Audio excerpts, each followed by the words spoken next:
There is a recording from a studio session in 1977 that very few people have heard. Marvin Gaye is in the vocal booth, alone, not singing. He is listening. Through the headphones, instead of a backing track, he is playing an aria, Nessun Dorma, sung by Luciano Pavarotti. The engineer on the other side of the glass watched him stand there for nearly 4 minutes without moving. When the aria ended, Marvin took off the headphones, placed them carefully on the stand, and said something that the engineer would repeat for decades afterward. "That man doesn't sing, he excavates." Then Marvin went back to work. What happened in the years between that moment and the recording of Here, My Dear is not a story about influence in the way the music industry usually tells it. It is not a story about a genre crossing over, or an artist reinventing himself for commercial reasons, or a borrowing of technique that could be traced note by note. It is something quieter than that, and for that reason, something harder to explain. It is the story of a man who heard another man's voice and understood, for the first time, what he had been doing wrong with his own. Marvin Gaye had been a professional singer for more than 15 years when he became obsessed with opera. By the mid-1970s, he had already done things that should have been impossible. What's Going On had changed what soul music was allowed to say. Let's Get It On had changed what it was allowed to feel. His voice was considered one of the great instruments of his generation. Supple, intimate, capable of moving between a whisper and a full-throated declaration without any of the seams showing. And yet, people who worked closely with Marvin during this period speak about a restlessness that had no obvious cause. He was successful. He was respected. He was, by any external measure, exactly where he was supposed to be. But in the studio, between takes, there was something that his collaborators could not name. A dissatisfaction that did not seem connected to any specific problem they could solve. Marvin himself rarely talked about it directly. He talked around it. He talked about the ceiling he felt above him, about sounds he could hear in his imagination that he could not yet produce, about the gap between what he intended and what actually landed on tape. To people who had heard his records, who considered those records among the finest vocal performances in popular music, this seemed like an impossible standard. What ceiling? What gap? One producer who worked with him during the mid-1970s described a session where Marvin sang a single phrase 17 times in a row. Not because the pitch was wrong, not because the timing was off, but because something about the emotional truth of the phrase was not landing the way he heard it in his head.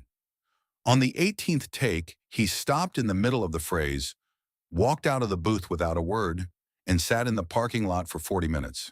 When he came back, he sang the phrase once. Everyone in the room knew immediately it was right. Nobody could fully explain why the 18th version was different from the first 17. Marvin didn't explain either. He just moved on to the next line. That kind of searching, wordless, patient, inexhaustible, was not unusual for him. It was the condition he worked from. But it pointed towards something real. Marvin believed there was a version of his voice that he had not yet fully accessed, a depth beneath the depth that his audience already heard. But Marvin heard it. Whatever it was, he heard it. The first time he encountered Pavarotti's voice, he was not looking for anything. It was 1974, and a friend had left a record at his house, an opera compilation, something that would have seemed entirely out of place in the context of Marvin's life and work. Most people in his position would have set it aside. Marvin put it on at 2 in the morning in a house that was otherwise silent and sat with it until the sun came up. He did not call anyone. He did not go to the studio. He just sat there in the dark, listening. What Marvin heard in Pavarotti's voice was not technique, though the technique was extraordinary. It was not range, though the range was unlike anything in popular music. What he heard was something structural, a relationship between the singer and the space around each note that he had never consciously considered before. Pavarotti did not fill silence. He used it. He understood that the moments between notes carried as much weight as the notes themselves. That breath was not the interruption of music, but part of its fabric. His voice did not push toward the listener. It opened and waited for the listener to come to it. Marvin had been singing, he began to realize, in the opposite direction. He was good at it, extraordinarily good. but he had been projecting outward, reaching for his audience, working to close the distance between himself and whoever was listening. It was a technique that worked. It was in many ways what Motown had trained him to do: connect, deliver, make the listener feel it immediately. But Pavarotti had taught him that there was another option. You could create a space so deep and so specific that the listener had no choice but to fall into it. You could stop chasing and start drawing in. You could make silence an instrument. Marvin spent the next several years learning how to do this. Not by studying opera formally, not by taking lessons or changing the fundamental character of his voice, but by listening. He would play Pavarotti recordings before sessions, sometimes during breaks, sometimes alone at home at hours when no one else was awake. He was not trying to sound like Pavarotti. He was trying to understand what Pavarotti understood. The engineers and producers who worked with him during this period noticed the change before they could articulate it. Sessions became slower. Marvin would sing a phrase, stop, and stand in silence for a long moment before attempting it again. He was not searching for the right note. He seemed to be searching for the right relationship between the note and the space around it. He was asking questions about his own voice that he had never asked before. Here My Dear was released in 1978, and almost no one understood it. It was a double album, sprawling and difficult, recorded as part of a divorce settlement that required Marvin to give the royalties to his ex-wife, Anna Gordy. Most people who heard it heard the bitterness, the legal subtext, the uncomfortable intimacy of a man using music to process a legal document. Critics were confused. The public was lukewarm. The album felt, to contemporary ears, like something private that had been made public without anyone's permission. But in the vocal performances on Here My Dear, something had changed. Marvin was no longer reaching. He was receding. He was pulling back from the microphone in ways that created a strange new gravity. You had to lean toward him now, had to meet him somewhere in the middle, had to work to enter the emotional space he was constructing. It was not Pavarotti's technique. It was Marvin's interpretation of what Pavarotti had shown him was possible. The album was not a commercial success, and the vocal approach it contained did not get the attention it deserved because the story everyone told about Here My Dear was the story of the divorce. That was the more legible narrative. That was what critics had language for. But the musicians and engineers and session players who had worked with Marvin before and after 1974 knew something had shifted. They did not all know the source of the shift.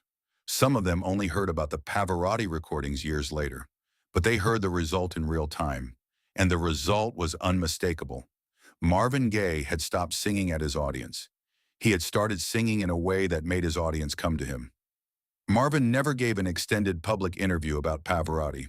There are brief references, a comment here, an aside there, but nothing that reads like a formal acknowledgement of debt or influence. This was characteristic of Marvin, who was generally reluctant to trace his own artistic development in ways that might make it sound more orderly than it felt from the inside. But in a 1979 conversation with a musician friend, recorded informally and later quoted in a biography, Marvin said something that clarifies what Pavarotti had meant to him. He was talking about the difference between performing and revealing. He said that most singers, himself included for most of his career, were performing even when they thought they were being honest. They were constructing an emotional event and delivering it. There was craft in that, and he respected the craft. But Pavarotti, he said, was not delivering anything. Pavarotti was simply present in his voice in a way that had no defense and no performance around it. And when you heard it, you felt it not as something aimed at you, but as something happening in front of you, something real enough to walk into. I spent 20 years trying to reach people, Marvin said. He taught me to just stand still. The paradox of this is not lost in retrospect. Marvin Gaye spent the late 1970s learning how to be still, how to recede, how to trust that presence was more powerful than projection, and then spent the early 1980s in the most destabilizing period of his life, physically in exile in Belgium, chemically overwhelmed, barely holding on to the ability to function at a basic level. Sexual Healing was recorded in Ostend in 1982. By that point, Marvin had carried the Pavarotti lesson for nearly a decade. He had applied it imperfectly, inconsistently, against the backdrop of a career and a personal life that kept threatening to collapse entirely. He had not, in any simple sense, become the kind of singer he had imagined when he first heard Nessun Dorma at 2 in the morning in a silent house. But something of it was in the voice on Sexual Healing. Something was different from the Marvin of I Heard It Through the Grapevine, different even from the Marvin of What's Going On. There was a stillness in it, a deliberate withdrawal that made the listener lean in, a space constructed around the voice rather than eliminated by it. The song became the biggest hit of his career. Most people attributed this to the production, the spare electronic rhythm, the way it sounded unlike anything else on the radio in 1982. And the production was remarkable, but the vocal was doing something specific, something that could be heard most clearly in the spaces between the phrases, in the way Marvin allowed certain words to arrive late, to float in a silence before the next line caught them. He was not performing desire, he was inhabiting it. He was standing still and trusting that what was real in him would pull the listener in without being pushed. Pavarotti died in 2007, more than 2 decades after Marvin. By then, the connection between the two had been noted by a handful of music historians and biographers, always as a footnote, always as one influence among many. It never became the central story because it did not fit the categories that music journalism had available. It was not a collaboration, it was not a direct stylistic borrowing, it was not the kind of influence that could be demonstrated by pointing to a specific moment in a specific song and saying, "Here, this is where it came from." It was something less visible than that, a lesson about space, a lesson about stillness, a lesson about the difference between reaching for your audience and creating the conditions under which your audience reaches for you. The lesson was never fully complete because lessons like that never are. Marvin did not finish learning it. He was still working on it when he died in April 1984, one day before his 45th birthday, in a house in Los Angeles that carried its own decades of darkness. What he had learned from Pavarotti was only partially absorbed, partially applied, still being tested against the conditions of a life that kept making the work harder than it needed to be.